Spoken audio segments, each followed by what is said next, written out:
Hey everyone, welcome to May Book Talks. This will be the last book talk of the school year, and that is just crazy to me that next week is the last few days for seniors, and we are just wrapping up the school year. So, anyway, I wanted to give you one last book talk to take with you and hopefully encourage you to do some summer reading. So, here we go.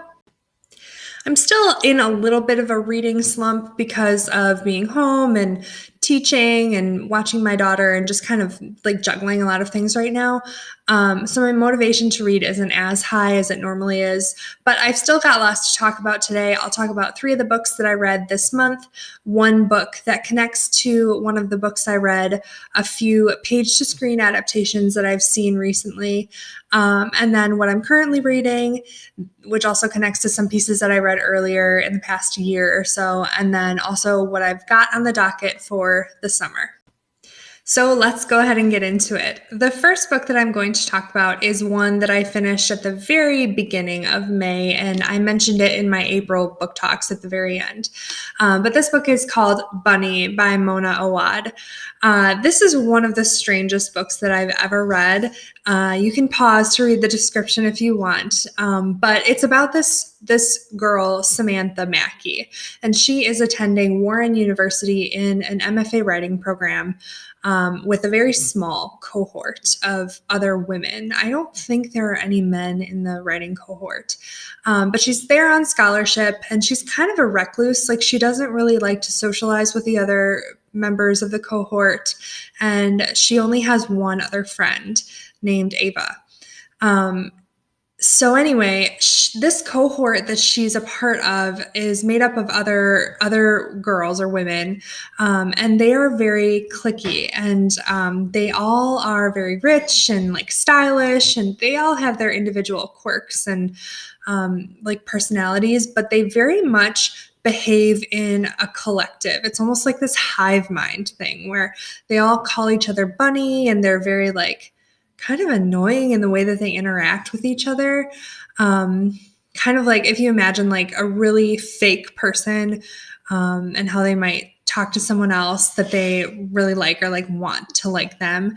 That's kind of how these girls are. They're just really not very inclusive to other people. So Samantha is endlessly annoyed with this group of girls, and she separates herself as much as she can from them in terms of being a part of this group, this writing cohort in the master's writing program.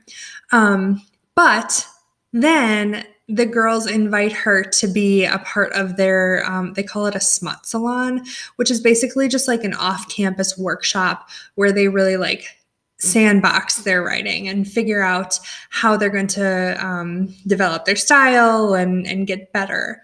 So Samantha kind of weighs whether or not she wants to attend this smut salon meeting, this first one. And her friend Ava is like, you figure out what you have to do and you go ahead and do it. But she clearly like has some disdain for this group as well.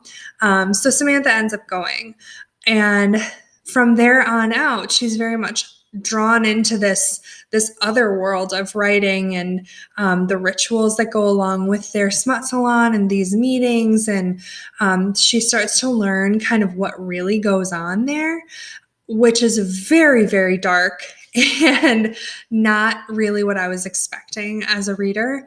The narrative kind of moves through Samantha's realizations during her time with the bunnies, and they kind of give her a makeover, and she starts to behave like them, and she totally loses touch with Ava, and she's totally just immersed in this new world.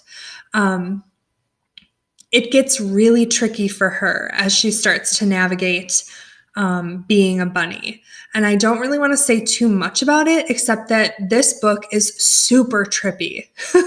Like half the time I was like, what am I reading? I don't understand like what Mona Awad is trying to do here. Like, where is this going? But the thing about Mona Awad's writing is that she makes you read on. Like, it's so weird that you kind of have to treat it as a train wreck situation and figure out what is going to happen. So that's what I did. I read on, I read to the end.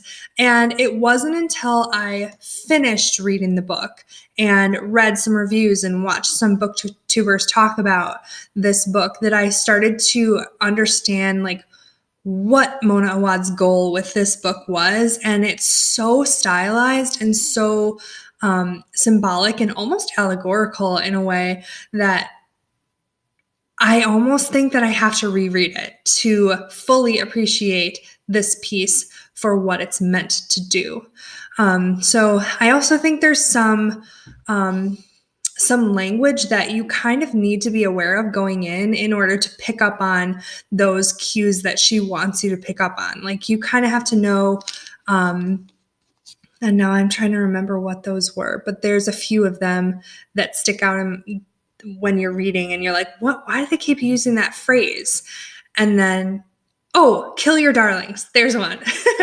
So in the writing world, it's kind of this phrase that's used, kill your darlings, because you have to be ready to abandon the ideas that you consider like your babies and you want to develop them for longer pieces that you hopefully want to publish someday. But in the writing world, you have to be open-minded and be receptive to criticism, because there's lots of people who are going to read your work, and especially when you're in a writing master's program, your pieces are workshopped constantly and critiqued by your peers and your professors and whomever else. So that one phrase, kill your darlings, was used in reference to the Smut Salon. And because I had never been a part of the MFA writing program or something similar, I didn't like pick up on that right away, which might just be like me being a flippant reader. I don't know. But if I had like zeroed in on that, I think I would have read this with a different lens and appreciated it a bit more.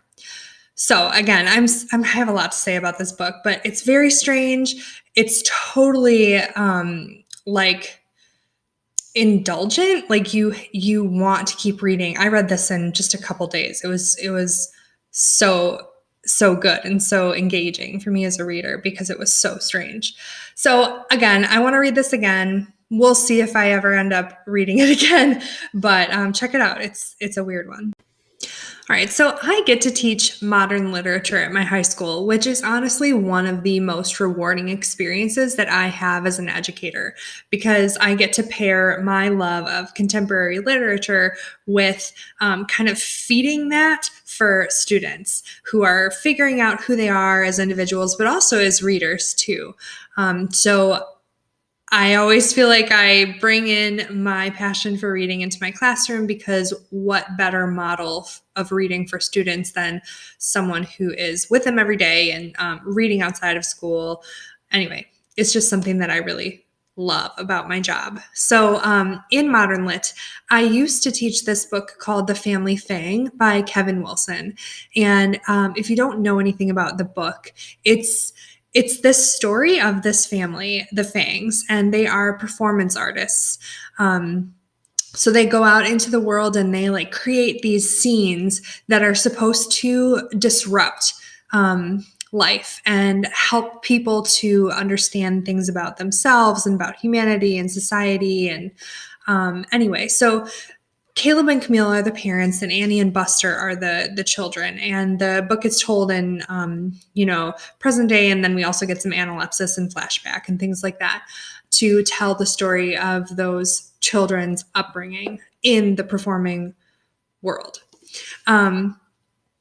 It's a really thought-provoking book, and one that I love teaching because there's just so much to look into. And Kevin Wilson is like this phenomenal author who makes a lot of allusions to other pieces of literature and film and music, and just like it's a really diverse reading experience, and one that really pushes you out of your comfort zone. So anyway, I wanted to mention that because that was really my first experience with Kevin Wilson as a writer.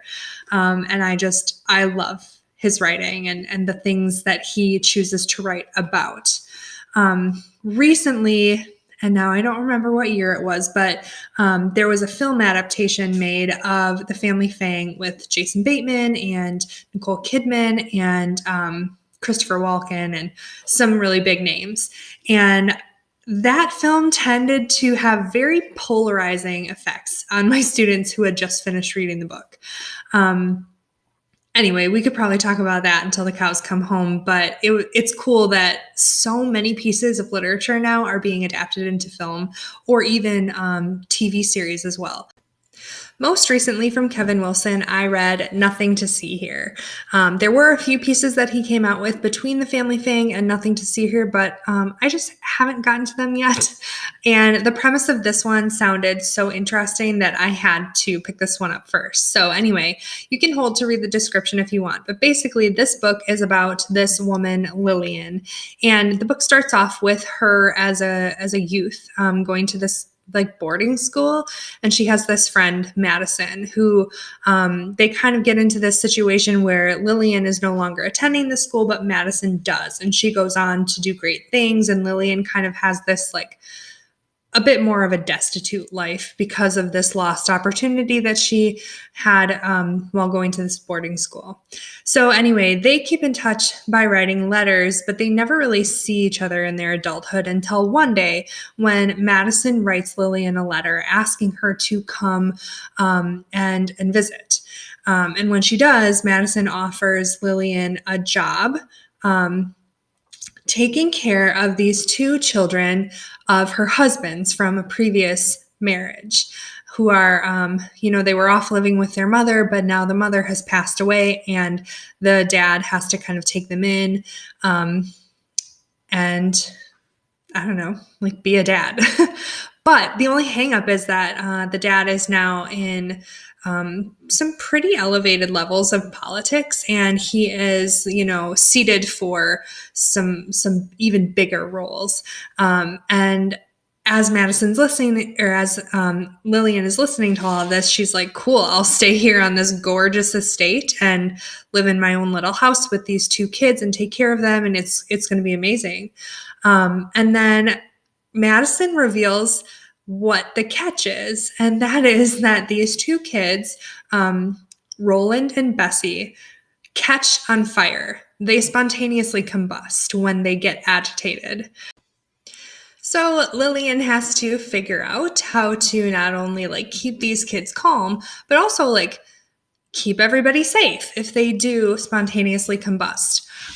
What's interesting is that the children don't get hurt when they're on fire, like nothing happens to them, but obviously if you are around and you witness someone spontaneously combust, like that's going to have some consequences.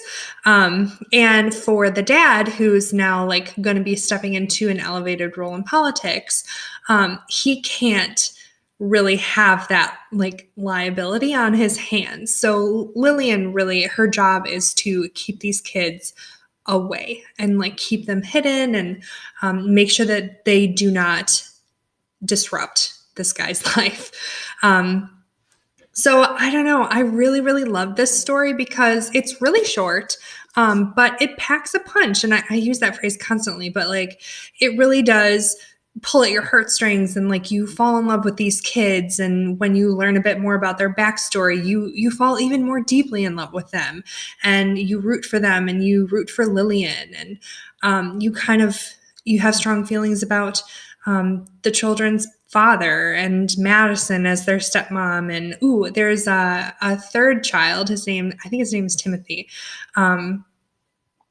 And he's kind of like really quiet, and you kind of wonder what's really going on with him because he's almost like nonverbal a lot of the time. But then when he does talk, it's very astute and articulate, and he says some weird things. But he's just a toddler, so they're half siblings, and so there's this like question lingering: is there anything similar between these children?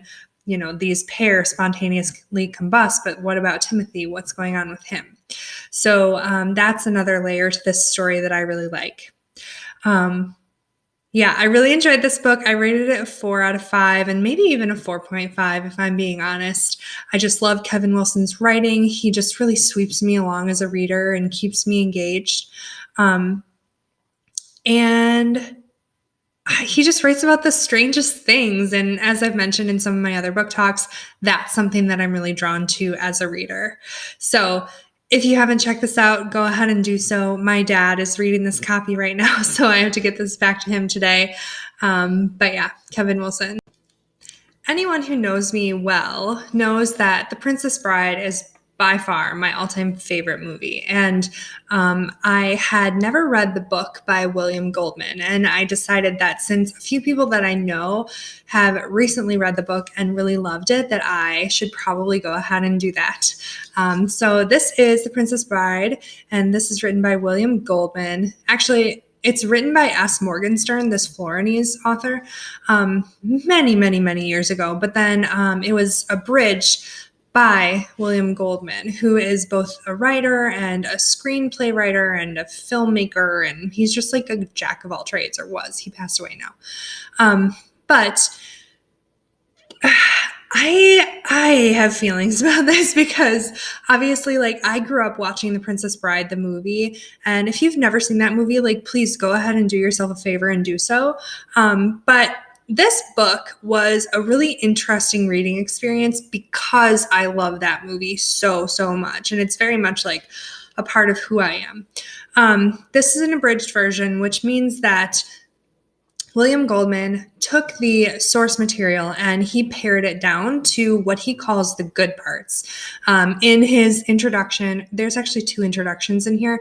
In one of his introductions, he talks about his father and how when William Goldman was very young, he got pneumonia, and his father, who was, I can't remember where he was from, but he was someone who really struggled with the English language. He would read The Princess Bride to William Goldman when he was home in bed with pneumonia, trying to recover. And it wasn't until William Goldman was much older and like set out to adapt or abridge The Princess Bride that he realized his dad had cut out significant amounts of the book when he read it aloud to him when he was young. And so he kind of tried to figure out why that was. And in reading the original text, the translated version, he started to understand that his dad was really like doing him a favor and reading him the parts that he thought were most engaging and like captivating for a young audience. So that's a story for another day. I feel like abridgments they're a weird animal. Like, I kind of have strong feelings about any sort of censorship or like cutting of source material. It feels like in the pit of my stomach, it feels wrong to do that. But I also can sort of be grateful because this version did contain the good parts, as far as I can tell. In this version, William Goldman does insert his own thoughts from time to time and like explain the cuts that he did make. So I appreciated that, but there were a couple things that he mentioned cutting that I wish he hadn't. So that's why I'm like, well, why do you get to decide? Like, who made you God? But again, like, he's a very established writer who like got this writing deal. So I guess, yeah. Another thing that's kind of cool about this book is that it's illustrated. Like, for example, these are just a couple. This is one of the illustrations. They're really beautiful. And I'm not even going to attempt the illustrator's name because, yeah. But it was cool to have the illustrations, although like some characters were portrayed very differently than they were in the film. Prince Humperdinck in the movie is this very like almost like effeminate guy, and he's supposedly this great hunter, but he never really like seemed that way to me in the movie. And in the book, Prince Humperdinck is known as this great hunter and tracker, and he's this really like burly guy and stocky and foreboding, but I don't know, it's just not how I saw him in the movie. Not important. But he's much more menacing in this book than he is in the movie. And it makes more sense to me in the book, that Buttercup didn't love him at all. Obviously, she still was hung up on Wesley, but that's different. So another interesting difference between the movie and the book is that Prince Humperdinck, instead of a pit of despair like in the movie, he has what's called a zoo of death, which he hid like back on the grounds of the castle, underneath the ground level, and it's 5 layers, which certainly is like some sort of allusion to Dante, probably, about the circles or like levels of hell. But on each level is a different kind of beast. And Prince Humperdinck, at the very bottom of this like pit or zoo of death thing, there's like this arena where he will like go and fight the things, animals, people that live in the zoo of death. So he'll go and like fight a gorilla to the death, and he'll go and fight like a, I don't know, snake or something. He keeps all of these things in the zoo of death so that he can simply, for the sake of fighting them. So this dude, like, there's something wrong with him. But anyway, instead of the pit of despair, that's where Wesley ends up once he's taken by Humperdinck and Count Rugen and all of them. He ends up in the zoo of death, and I won't give too much away if you do intend on reading this. But that was a cool difference, and I think it added some complexity to Humperdinck's character that was absent in the film. Because in the film, you're just like, wow, this guy's a total dolt, and I can't like him at all. But in this one, there's just more there and more substance, and I don't know, I appreciated that. Fezzik. Okay. Fezzik is my favorite character, maybe in any film ever.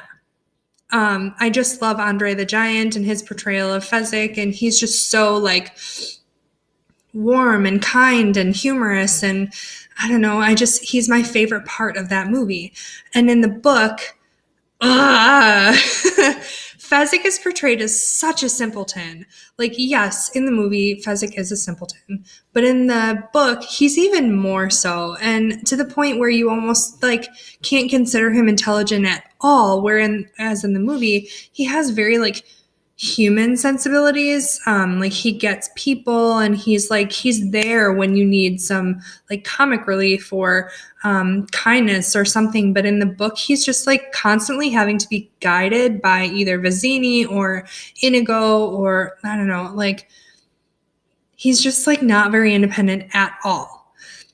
It wasn't until the very end of this edition that I finally appreciated Fezzik's character again, because in the very end of this, there is the first chapter of Buttercup's Baby, which is like the sequel to The Princess Bride, was included by William Goldman. And there's also a section in here about how like Stephen King was actually chosen to write Buttercup's Baby, or to abridge Buttercup's Baby. But then they had this like interaction where Stephen King's like, okay, give it a whirl, and you can include it in your 30th edition. And that's what we have here. So in this book, we have Goldman's abridgment of Buttercup's Baby, chapter 1. And there's a pretty significant event that happens in chapter 1 of Buttercup's Baby, and I won't get into that, but that's where I like really started to love Fezzik again as a character on the page. So anyway, I didn't feel like this really added a ton to my experience with The Princess Bride in general, but I'm glad I read it. I don't know. It was okay. It was okay. And the parts that I found most interesting were all of the introduction material and like pieces surrounding the writing of this book, and like Goldman's involvement in the film and things like that. So I don't know. I have very, very, very mixed feelings about this piece, and check it out. If you read this, please let me know what you think. All right, on to something different. A while ago, I read this book called Circe by Madeline Miller, and I absolutely adored this book. I had never read really anything about mythology, save Odysseus in the Odyssey when I used to teach English 9, 10 years ago now. I'm old. But anyway, I just really fell in love with Circe, and reading about this world that I had never really immersed myself in before. And after finishing this, I was like on a quest to find more books that did the same thing that this did. Because Madeline Miller writes about something that I considered kind of like an archaic writing form, and sort of one that is disengaging, and she made it so interesting and propulsive, and she just like totally hooked me with her writing of Circe's epic tale. So after I finished this, I was on the hunt for something else like it, and I read Song of Achilles, which is her first book. I liked this one not as much as Circe. This one focuses on Achilles and Patroclus. And I don't know. It was good. I'm glad I read it because in the book that I'm currently reading, I feel like if I didn't have some of this background, I wouldn't appreciate parts of the one I'm reading now. So it's good. I liked Circe better.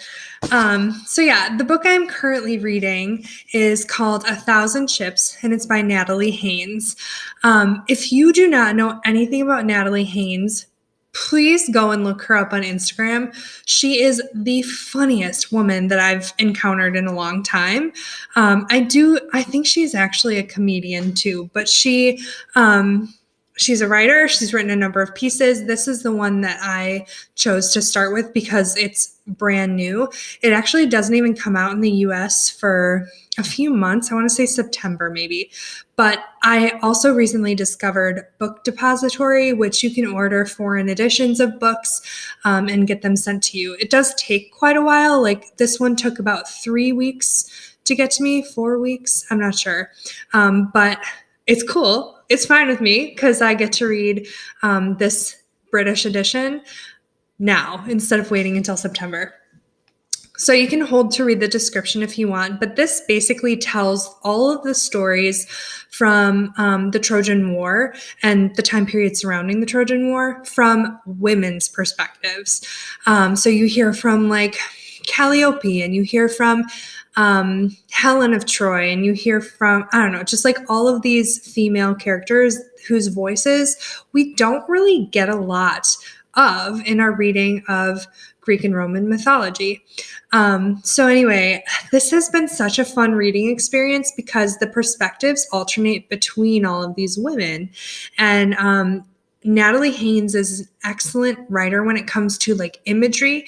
And when you're reading about something that you really have no concept of, visually speaking, that imagery is so, so important. So in the opening pages, the part that stuck out to me initially was the part where all of these Trojan women are now like out of the city because Troy has been burned, and they're on this, basically this river's edge, and they're looking out over the Greek men who will then come and like divide them up for their spoils and for basically to be slaves.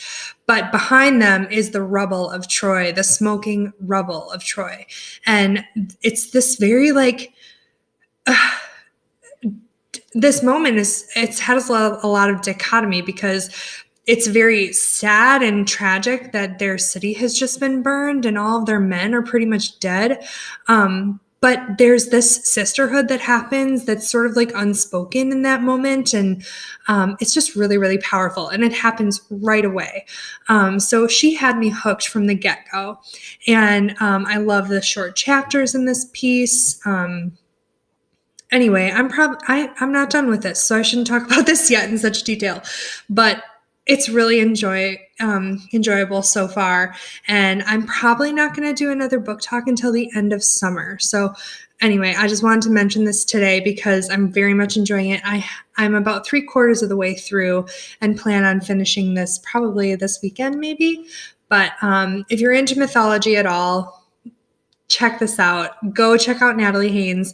Right now, she is doing on Instagram these Instagram lives where she's talking about like different people from this book. And so like the other day, she was talking about fruitcakes. I'm not going to remember which character, but I watched an episode and it like brought even more light to my reading of this. And She also did an Instagram live discussion with a booktuber that I follow, Simon Savage. If you don't know him, you should go check him out too. He's phenomenal, a really just articulate reader and really thoughtful reader. So, and I also really enjoy his choices for books that he reads, and I often read, things that he suggests. Anyway, go check out Simon Savage. His Instagram username is Savage Reads, I think. Anyway, beside the point. He did a discussion with Natalie Haynes, and it's totally what prompted me to order this book, because she is just hilarious. And like, she's the kind of person where like you spend 2 minutes with her and you want to be her best friend forever, because she's just like, she pulls you in and she's engaging, and you just like are drawn to her personality. So go check out Natalie Haynes and read 1,000 Ships. That does it for the books that I've read recently. And I have big reading plans for the summer. I've got lots of books on my radar. The only one that I have in my possession right now, the rest are coming, is What Lies Between Us by John Mars. I heard about this book through Gabby Gibson, which is, as you know, a booktuber that I follow and love and just really admire her. And her choices always typically resonate with my taste in reading. So anyway, she read this recently and recommended it. She has good things to say about John Mars as an author in general. So I'm very curious to see what this piece is all about and why people love his writing so much. It's a thriller, and I haven't read a thriller in a little while. So can't wait to read this. You can see on the screen, I've got some others coming. I've got, what do I have coming? I have Beach Read, which people tend to have like very differing opinions on. So I'm curious how I like that. And let's see what else I have. I can't see my screen right now. So, the Bass Rock was one that Simon Savage recommended. It's coming through Book Depository from London, so that will take a while. Home Before Dark is Riley Sager's newest. It's coming out, I want to say in July, but oh my gosh, I can't wait to read that one. I don't know if I'm going to read it in the summer or like hold off until maybe October, because it's a thriller and I love reading Riley Sager around Halloween. So yeah, I don't know. I can't see my screen again, but I have a bunch of books on my radar, and I can't wait to see what's coming out soon and where this summer takes me as far as my reading is concerned. So anyway, thank you so much for joining me today. I hope that you all have a really great summer. Like I said, I probably won't do another one of these until the end of the summer. So enjoy the warm weather and stay safe. See you later.